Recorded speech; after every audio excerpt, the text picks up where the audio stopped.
Assalamualaikum warahmatullahi wabarakatuh. Innal hamdalillah nahmaduhu wa nasta'inuhu wa nastaghfiruh wa na'udzu billahi min shururi anfusina wa min sayyiati a'malina. May yahdihillahu fala mudilla lahu wa may yudlil fala hadiya lahu. Wa asyhadu an la ilaha illallah wahdahu la syarika lahu wa asyhadu anna Muhammadan abduhu wa rasuluh. Qala Allah Ta'ala ya ayyuhalladzina amanu taqullaha haqqa tuqatih wa la tamutunna illa wa antum muslimun.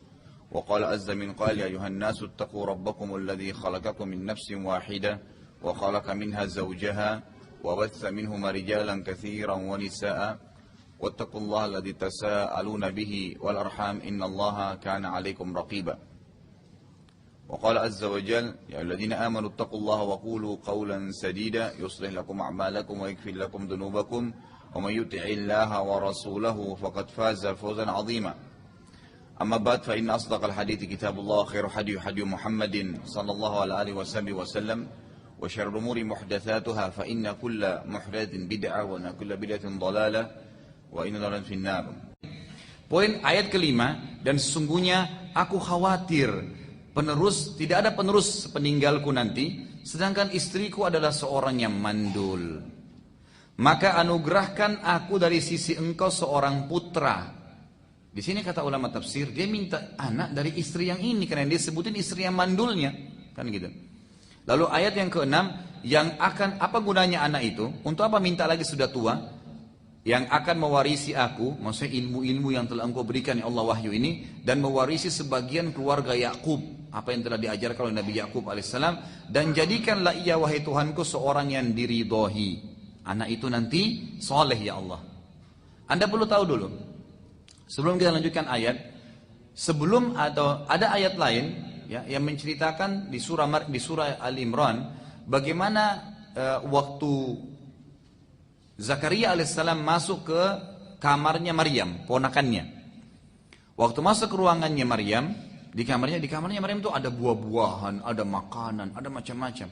Lalu Zakaria tanya, "Anna laki hadza?" Dari mana kau dapat ini wahai Maryam?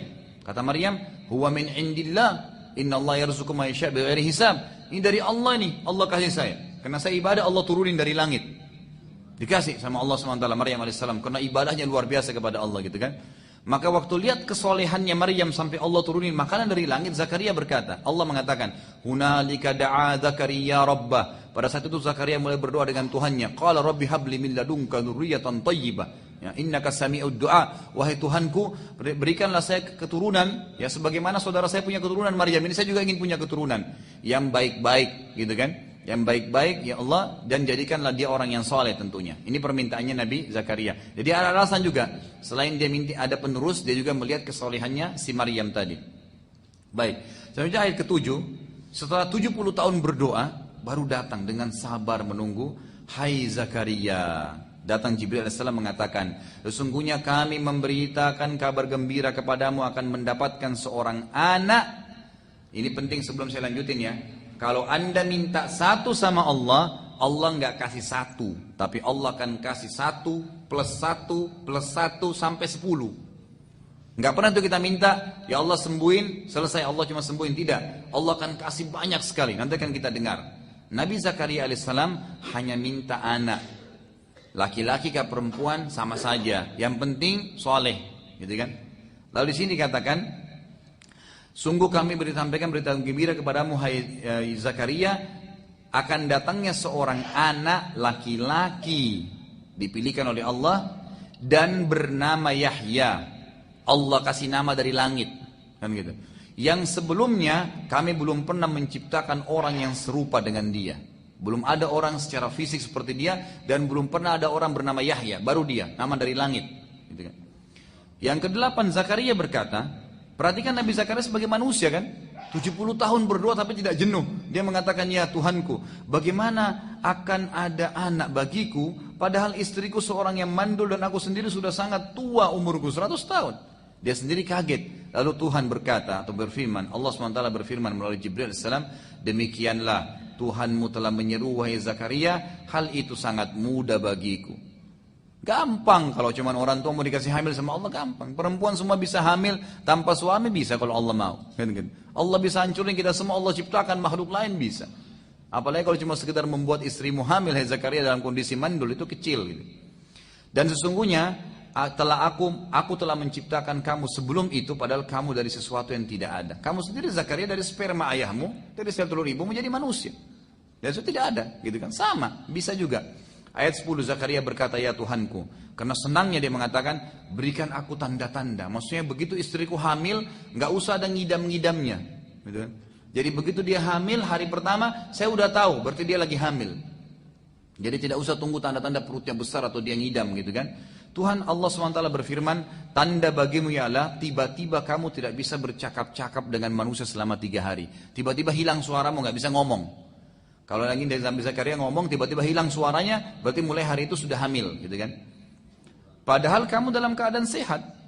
Ayat ke-11. Maka ia pun keluar dari mihrabnya, menuju kepada kaumnya, lalu memberi isyarat kepada mereka, hendaklah kamu bertasbih kepada Allah di malam dan siang hari. Kata ulama tafsir, karena beliau suaranya hilang pada saat itu, maka beliau menyampaikan kepada kaumnya, ya, akan hilang suara saya, gitu kan? Dan kalau hilang, maka sibukkan diri dengan ibadah kepada Allah, gitu.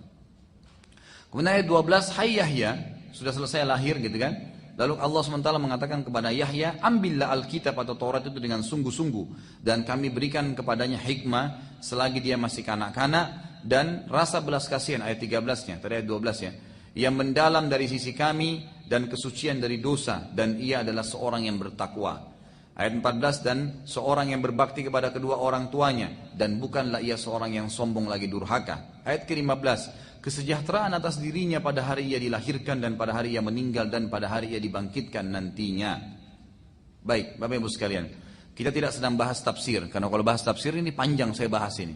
Jadi kita kembali ke sirah, gitu kan? Lanjutnya nanti Anda bisa baca di tafsirnya tentang bagaimana kisah Nabi Zakaria alaihissalam. Dan itu ada bahasan sendiri. Anda boleh cari, bisa beli DVD saya, ada judulnya Dahsyatnya Doa. Itu saya sudah bahas panjang lebar tentang ayat ini dan dikuatkan dengan ayat-ayat lain lagi.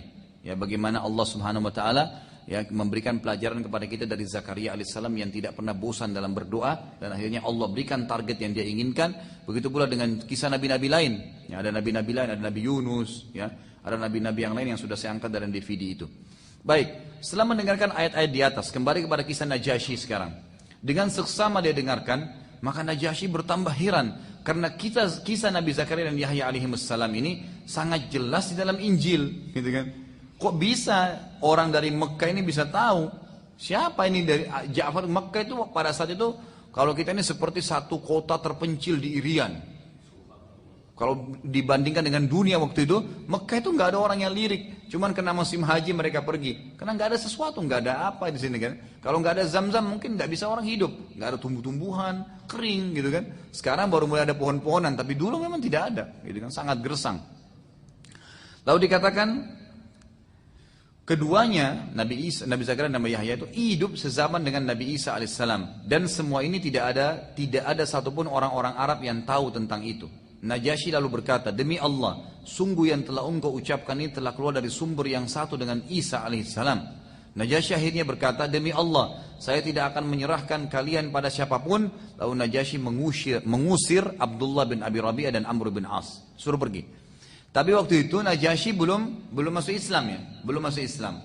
Dia cuman kaget aja kenapa bisa ada ayat seperti ini, tapi belum masuk Islam. Subhanakallahumma bihamdika asyhadu an la ilaha illallah astaghfirullah wa atubu ilaik. Wassalamualaikum warahmatullahi wabarakatuh.